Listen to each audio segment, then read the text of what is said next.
Hello बच्चों, welcome back to my YouTube channel Devgeeta coaching classes. और इससे पहले वाली जो हमारी अपनी वीडियो थी, लेक्चर नंबर 3 में हम लोगों ने देखा था प्रोटॉन की डिस्कवरी कैसे हुई थी।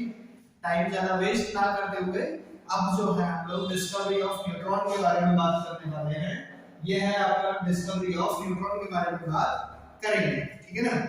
तो न्यूट्रॉन की जो डिस्कवरी हुई थी जेम्स चैडविक ने करी थी 1932 में, ठीक है ना। लेकिन इसकी डिस्कवरी के पीछे ना बहुत सारे लोगों का हाथ है ना। मतलब जो जेम्स चैडविक थे ये तो लास्ट में आए थे, उनसे पहले भी बहुत सारे साइंटिस्ट लोग थे जो इस टॉपिक पे जो है काम कर रहे थे, ठीक। तो उन्हीं में से कुछ के नाम मैंने यहाँ पे जो है आपको बता दिए हैं, जैसे Walter Rother, Herbert Becker, Irene Curie, Frederic Curie और जेम्स चैडविक 1932 में, ठीक है ना। तो पहले ये दोनों जो साइंटिस्ट थे, है ना, 1930 में इन्होंने क्या किया, एक रेडियो एक्टिव एलिमेंट लिया। क्या लिया है? रेडियो एक्टिव एलिमेंट, ठीक है। रेडियो एक्टिव एलिमेंट क्या होता है? एक ऐसा एलिमेंट जो खुद से ही रेडिएशंस करता रहता है, जो खुद में से कुछ रेज निकालता है। जैसे मैंने मान लिया कि ये कोई एक रेडियो एक्टिव एलिमेंट है, तो बेटा इसमें से 3 रेज अपने आप निकलती हैं। 3 टाइप की अलग अलग रेज होती हैं। एक होती है अल्फा रेज होती है, दूसरी होती है आपकी बीटा रेज, फिर गामा रेज, ठीक, इन्हें बोलते हैं गामा, इसे बोलते हैं बीटा, है ना, और इसे बोलते हैं अल्फा रेज, ऐसे करके, या फिर ALPH जो भी, ठीक है ना। तो ये ऐसे रेज निकालते रहते थे। तो इन एलिमेंट्स को हम लोग जो है रेडियो एक्टिव एलिमेंट बोलते हैं, जो खुद से ही अपने आप से ही रेज निकालते रहते हैं। रेडियो का मतलब ही समझ लो, रेडियो का मतलब होता है सेल्फ, ठीक है, सेल्फ, और एक्टिवेट एलिमेंट है एक्टिव एलिमेंट, ठीक है ना। तो यहाँ पे एक्टिवनेस के बारे में पता कैसे चलेगा? जब कोई रेज निकाले या कोई रिएक्शन करे, कुछ तो करें जिससे पता चले कि हाँ वो एक्टिव है। अब आलसी की तरह पड़े रहोगे तो सबको बताया ना कि ये तो आलसी एक्टिव नहीं है। एक है जो भाग-दौड़ करके काम कर रहा है, उसके बारे में सब पता कर लेते हैं कि हाँ ये एक्टिव है, ठीक है ना। वही चीज अब यहाँ पे अगर हम लोग बात करें तो रेडियो एक्टिव एलिमेंट में इन्होंने यूज किया था पोलोनियम। बेटा पोलोनियम जो है एक ऐसा एलिमेंट है, रेडियो एक्टिव एलिमेंट है, जो अपने अंदर से अल्फा रेज को निकालता है, ठीक है। अल्फा रेज जो होती हैं ये आपकी हीलियम एटम को बोलते हैं, ठीक है ना, ये याद रखिएगा, हीलियम एटम को अल्फा रेज बोलते हैं, ओके, अल्फा पार्टिकल बोलते हैं। अभी तो हम केवल इतना बात कर लेते हैं, ज्यादा आगे नहीं जाएंगे, है ना। तो यहां से क्या करेगा, अल्फा रेज निकाल देते हैं। तो इन्होंने क्या किया, पोलोनियम को लिया, मतलब ये रेडियोएक्टिव एलिमेंट पोलोनियम को लिया और इससे निकलने वाले अल्फा रेज का जो है बम्बार्ड करा दिया कुछ हल्के एलिमेंट मेटल रॉड पर, ठीक है ना, लाइट मेटल्स रॉड। जैसे हम बात कर रहे हैं यहाँ पे, मैंने इसके सामने में मान ले रहा हूँ ये एक रॉड लगा दिया मैंने। अब लाइट एलिमेंट जो होते हैं, लाइट मेटल जो होते हैं, जैसे लिथियम हो गया, बेरिलियम हो गया, या बोरॉन हो गया, इस टाइप के जो एलिमेंट्स होंगे ना, ये जो है आपके लाइट एलिमेंट होते हैं, लाइट मेटल्स होते हैं। इन पर इन्होंने इसका स्ट्राइक कराया, ठीक है। और स्ट्राइक कराया तो बहुत सारे अल्फा पार्टिकल्स होंगे जो इससे जो है यहाँ पे ऐसे स्ट्राइक हो रहे होंगे, और स्ट्राइक होने के बाद इन अल्फा पार्टिकल की प्रॉपर्टी क्या थी कि ये मेटल सरफेस को पार करके निकल जाते हैं। तो यहाँ पे कुछ ऐसे जो है रेज ये निकल रहे हैं। अब जब ये रेज निकली, ठीक है ना, जब ये रेज निकली तो इन दोनों ने क्या किया, इन रेज का नेचर जानने के लिए यहाँ पर इलेक्ट्रिक और मैग्नेटिक फील्ड प्रोवाइड करा दिया। एक तो इलेक्ट्रिक फील्ड प्रोवाइड कराया, इलेक्ट्रिक फील्ड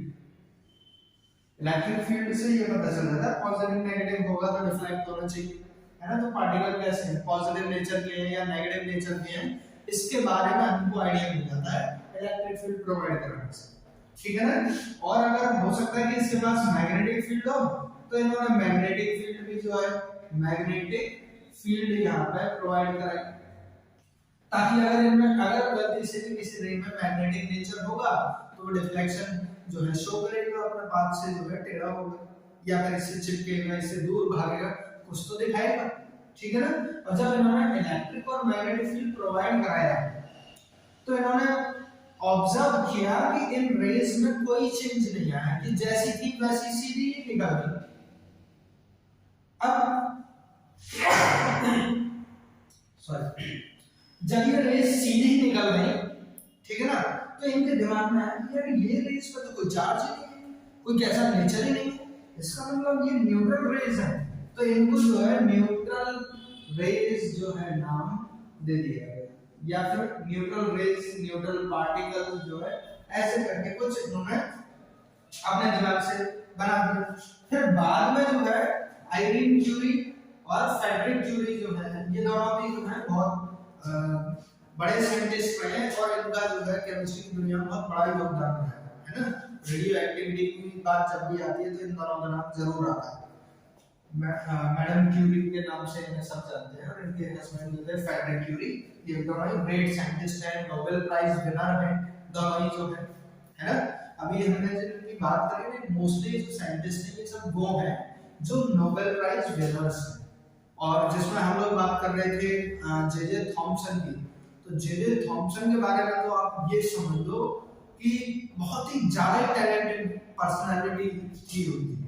मतलब उनके जो है, जो एक टीचर भी थे, वो लेक्चरर थे, है ना, तो उनके जो स्टूडेंट्स वगैरह थे, काफी सारे तो स्टूडेंट उनके नोबेल प्राइज विनर हैं, या फिर उनके साथ उनके अंडर में काम करने वाले जो थे, उन्हीं के प्रोजेक्ट पे जो काम करने वाले लोग थे, वो भी आगे चल के अच्छे साइंटिस्ट बने, और इतने अच्छे कि उनको भी नोबेल प्राइज मिला, ठीक है ना। तो ये सब जो है एक से एक बेहतरीन साइंटिस्ट थे। इन डिस्कवरीज को जो है बड़े ध्यान से हमें समझना है, ये आगे चल के आपको बहुत काम आने वाली है सारी चीजें। ओके जी, तो इन्होंने जो है आयरीन क्यूरी और फ्रेडरिक क्यूरी ने क्या किया, इन्होंने लिया अल्फा पोलोनियम लिया, ठीक है, पोलोनियम लिया, और सामने ये मेटल रॉड रख दी, मान लेते हैं ये बेरिलियम की है। अब ये अल्फा पार्टिकल जब इस पे बमबार्ड कर रहे तो वो जो है इससे पार निकल गए होंगे, है ना, ऐसे करके मान लेते हैं, यूं करके पार निकल गए अल्फा पार्टिकल। चलो, यहाँ पे हमें ये तो पता चल ही गया था कि ये कोई डिफ्लेक्शन शो नहीं कर रहे हैं इलेक्ट्रिक फील्ड से और मैग्नेटिक फील्ड से।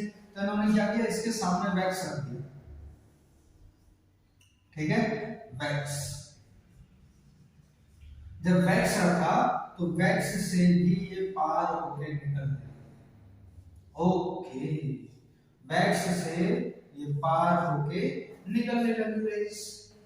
तो इन्होंने आइडिया लगा कि कहीं ऐसा तो नहीं कि ये गामा रेज हो, है ना। गामा रेज जो होती हैं ये बहुत ज्यादा लाइट वेट होती हैं और बहुत तेज स्पीड से चलने वाली होती हैं।